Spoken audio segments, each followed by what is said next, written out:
Jason Fraser. Mr. Maxwell let out a long breath and sank into the chair at the desk. This is terrible.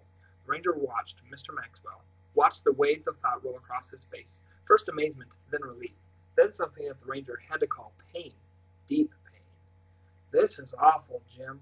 I've been mad at this kid for weeks because he's kind of spoiled and he's got a smart mouth, and today I jump all over him about this knife, and I'm about to send him home and get him suspended from school. And all he's doing is taking the heat for his friend. That's Jason, in his cabin.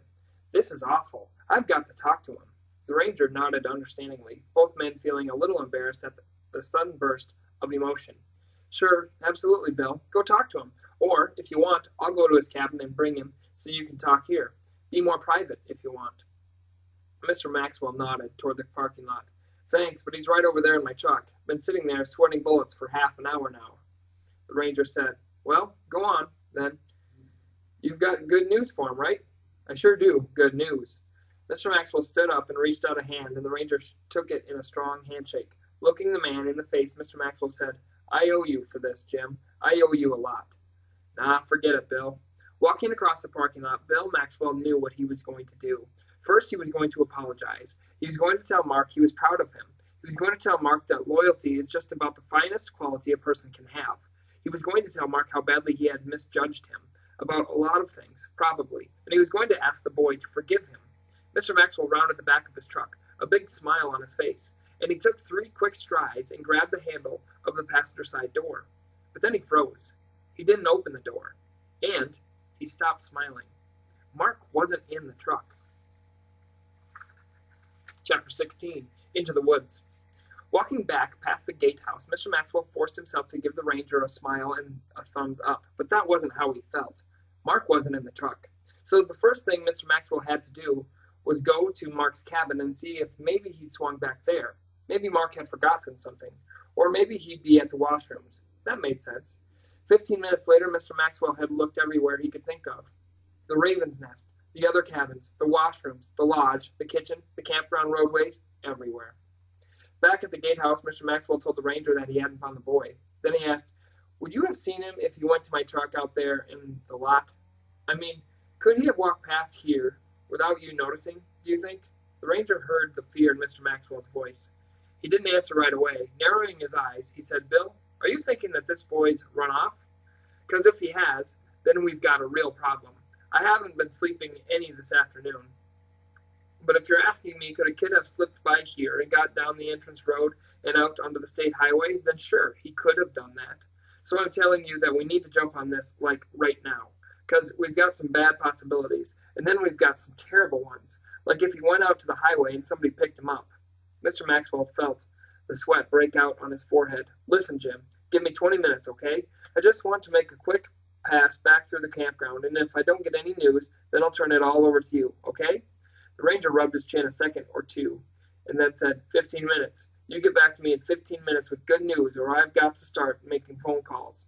Fair enough, Jim, thanks. And Mr. Maxwell was out the door at a trot.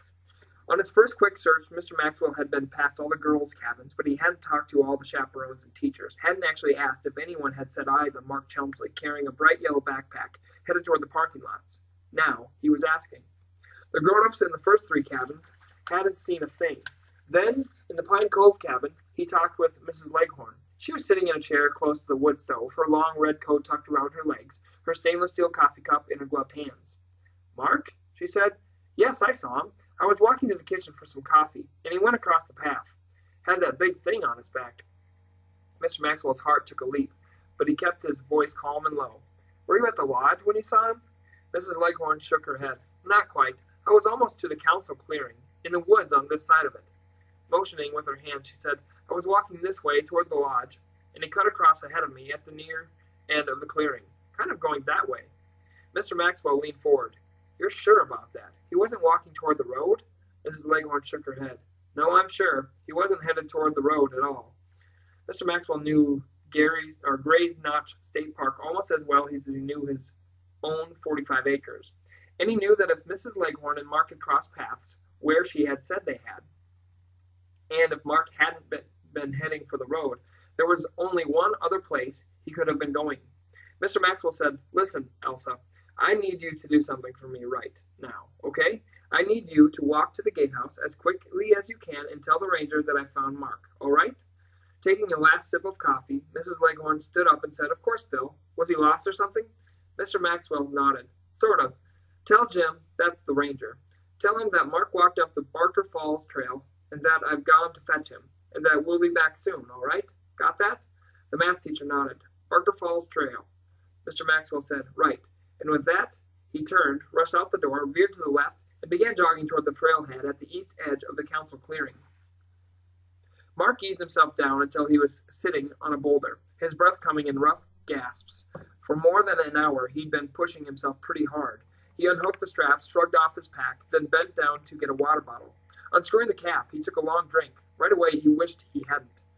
"I should probably be more careful with my water." He dug into his pack and pulled out an energy bar. He opened the end of the wrapper, took one bite, then carefully tucked it away again. Mark was in good shape, so it didn't take him long to catch his breath. After about 2 minutes, he stood up and stretched. His right heel felt a little warm, but he didn't think it was starting to blister. Besides, there was no time for first aid. Not now. He picked up his pack, settled the pads on his shoulders, fastened the strap across his chest, and then snapped the buckle of the waist belt. He looked back at the rocky ravine he had just climbed, and then ahead into the pines and the leafless groves of maple and birch that covered the rising ground on both sides of the trail. Suddenly, Mark felt small. It wasn't like feeling small compared to another kid. It wasn't like feeling small in the crowd during a Knicks game at Madison Square Garden. This was different, a new kind of small. High overhead, a crow called, and Mark tipped his face up to scan the gray sky above the treetops. A second crow answered the first, and he saw them both, winging north. "Where's that east?" he asked himself. Mark wasn't sure. He almost reached for his compass because then he could figure it out. Wouldn't be hard to do. Then he could at least be sure of something. Because Mark wasn't sure of much at that moment. He wasn't sure if anyone would find him. He wasn't sure if anyone was looking yet. He wasn't sure how far he had walked since the last trail marker. But glancing at his watch, he was suddenly sure of one thing. It was 2 minutes after 4, and if anyone was coming after him, he didn't have time to be standing around. Mark turned and started walking uphill again. "I'll get in less trouble than you would." That's what Mark had whispered to Jason in the Raven's Nest, and at that moment, Mark felt sure it was true. This whole thing is stupid anyway. It's not like I was waving the knife around or trying to kill someone with it. I didn't even know the thing had a blade. And if Mr. Maxwell had found Jason with it, would Jason be getting sent home? No way. This is about me and Mr. Maxwell. Mark had felt sure of that, too. And how much trouble am I really in? After all, this isn't even my school, not really, or my town. Suspended for a week, or even for the rest of the year, so what? That's what Mark had told himself in the cabin as he rolled his sleeping bag and gathered his things. But when he had gotten outside, when he had started walking toward the parking lot, Mark didn't feel so confident. Walking on the path, dragging his boots on the ground, scraping up a small heap of pine needles with every step, Mark felt the weight of the situation pressing in from all sides. What are Mom and Dad going to say about all this? He asked himself. And what if Mr. Maxwell or the principal calls Runyon Academy? What then? And then there was the fact that he was going to miss the whole week in the woods. Walking on the roadway now, a deep wave of self-pity surged up in Mark's chest, and he had to gulp hard to keep from letting out a sob. "It's not fair," he raged, and then the feeling was so intense that for a moment Mark thought he had screamed the words out loud. Then a thought stopped him in his tracks. "I've got to go and wait in Mr. Maxwell's truck? That's because he's going to drive me home himself. He wants to. He wants to rub it in and watch me squirm all the way home." Turning to his right, Mark looked around. There was no one in sight. Then at the edge of the council clearing, Mark saw the big brown display board he had looked at earlier during the scavenger hunt. It was the starting point of a 10-mile trail that went up to a waterfall. Mark walked toward the trailhead, his stride getting longer and more purposeful with every step. He didn't hesitate, didn't falter, didn't slow his pace. And as he passed the display board and saw the first red trail marker nailed to a tree 20 yards ahead, he said to himself, "If Mr. Maxwell wants to get rid of me so bad, then he's going to have to find me first." Chapter 17, Tracks. Mr. Maxwell stopped jogging once he got to the trail. He didn't want to work up a sweat, didn't want his shirt to feel wet. It wasn't that cold yet, only about 50, but he knew the temperature would drop as the trail went up Gray's Mountain toward Barker Falls. Plus the sun would be going down, and damp clothes and cold weather means trouble for a hiker. Mr. Maxwell settled into a steady pace, counting on his longer stride to quickly eat up the distance between himself and Mark Chelmsley. He did the mental calculations. Soft suburban white kid, carrying a pack, walking uphill. Can't be making more than 3 miles an hour. At every bend in the trail, Mr. Maxwell expected to see Mark sitting on a log, worn out and footsore, waiting to be rescued. He had no doubts about being on the right trail. Even if a boy hadn't been one of the first hikers on the trail this season, and even if his child-sized boots hadn't left distinctive ridged prints on the softer pieces of ground, Mr. Maxwell would still have been able to follow Mark's trail as easily as a trucker follows the highway. Tracking was one of his specialties. Mr. Maxwell was proud of his woodcraft. He felt he understood nature. He knew the outdoors from both sides. On the theoretical side, he had studied nature as a scientist. He had learned about the plants and creatures of the great northern forest. He had learned about the process that shaped the landscape. He had learned about the systems of the natural world and how they worked together. On the practical side, he understood the day-to-day rhythms of nature. He had that quiet understanding of the woods and mountains that comes only after years of experience in the ground. Some of Bill Maxwell's friends didn't understand how he could be so concerned about conservation and still be a hunter. That's because they didn't get up with him at 4 in the morning on a crisp fall day and leave the house with nothing but a hunting bow and one razor-tipped arrow. They didn't hike with him for 2 hours in the pre-dawn silence, watching for deer spoor, finding the right place to wait, sometimes for 5 or 6 hours, a place where he could blend with the woods, notice every motion, every change in the wind direction, every small sound, waiting for a buck to step into his line of sight. They didn't understand that moment of silently fitting the arrow to the string, slowly drawing it back past his right ear, muscles tensed, aiming at that spot just above the front shoulder of the deer. It wasn't a moment of selfishness. It was a moment of admitting his connection with all of nature, of admitting his dependence on it. It was a moment of gratitude, of reverence for life. And those people who disapproved of hunting didn't understand that for years now, after taking aim, Bill Maxwell would slowly ease the bowstring back to a straight line, make a small noise and a smile as the startled deer bolted into the brush. He didn't take the food nature offered him because he didn't truly need it. He only needed to know that the food was still there. Mr. Maxwell usually did his best thinking as he walked alone in the woods. It usually calmed him down and helped him clear his mind. Not today. Today his thoughts were a tangle of fear and worry, and most of all, guilt. Pig-headed idiot, that's what I am, he said to himself. Got all bent out of shape because some 11-year-old kid wouldn't jump through hoops for me. Had to be the big tough guy and get back at him. Way to go. And the farther Mr. Maxwell walked along the trail, looking down now and then at the small boot prints of the boy, the worse he felt. Mark was alone with his thoughts, too. For a long time, he had held on to his anger. He focused only on keeping up his pace. But after more than an hour and a half, Mark realized that someone must be looking for him by now. But of course, no one would know where to start. Mark imagined the commotion. People running around, searching all the cabins, calling his name. And Mr. Maxwell would probably be in tons of trouble for letting a kid get lost. Lost. That's a good one, thought Mark with a smile. But then he thought, maybe they've called the police, and Leon and Anya, and my parents, because they think I'm lost. And maybe the school will have to cancel the whole program, send all the kids home tomorrow so they can search for me. And that brought Mark to a complete stop at a bend in the trail. The seriousness of what he was doing struck him full force. He was mad at Mr. Maxwell, but he didn't want to ruin the week for everyone else, plus get himself in more and more trouble. Mark sat on the trunk of a big fallen pine tree that lay along one side of the trail. He shrugged off his pack and unzipped the outer pouch.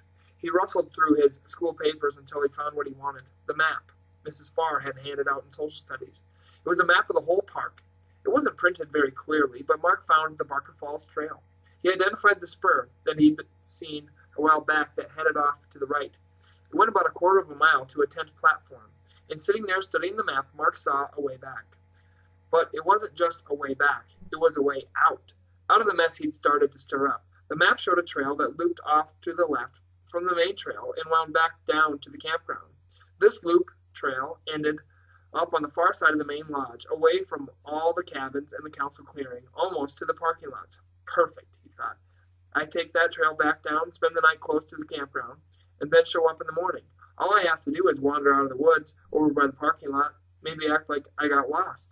And then Mark thought that maybe he should let himself be found tonight. No sense making everyone worry all night. All I have to do is find that trail. It's right here on the map. It has to be close by. Happy with this decision, Mark allowed himself another drink of water and the rest of the energy bar he had nibbled on earlier.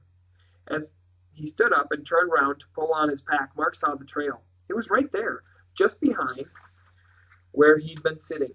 The big pine tree had almost hidden it, but now Mark saw it clear as day, angling off to the left.